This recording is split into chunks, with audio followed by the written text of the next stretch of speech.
This is David Talbot, and I'm CTO at WorkMovr. Let's chat about phone apps. Okay, so a lot of the time we can just have a responsive web page on the phone, and we prefer to use the HTML and Caspio REST APIs rather than a responsive Caspio data page, largely because some people have their iPhones set in security mode, and it gives a little bit of awkwardness, and we avoid that using HTML.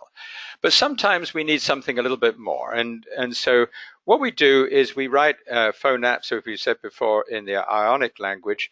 Now remember, we consider the phone to be just a user interface extension of Caspio. It's not its own application. We never store anything on the phone.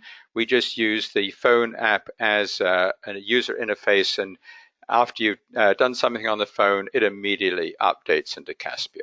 But having done that, you have an Ionic app and it loads on the phone. And how do you deploy that? Well, what we want to do is we want to have it in the App Store and Google Play. And this is largely an administrative process, okay?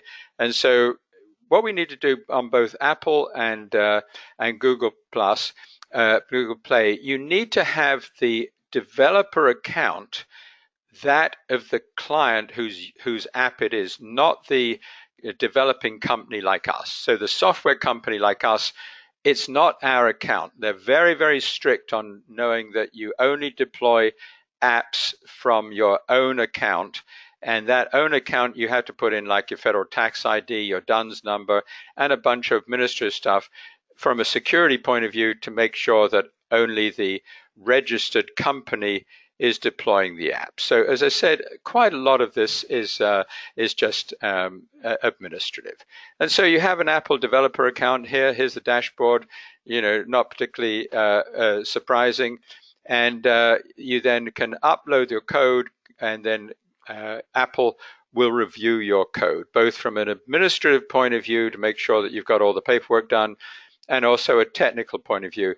Little bit of a quirk with Apple on cookies. So Apple doesn't like cookies, so we do a workaround on that. But otherwise, not too difficult. Okay.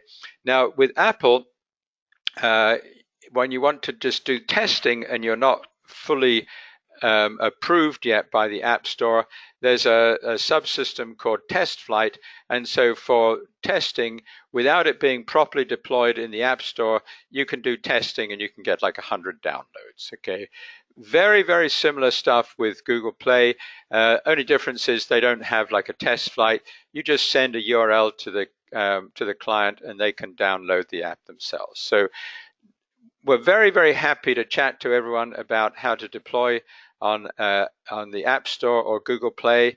And it's not very difficult, but a lot of paperwork and then not so much technical. So thanks very much. Bye-bye.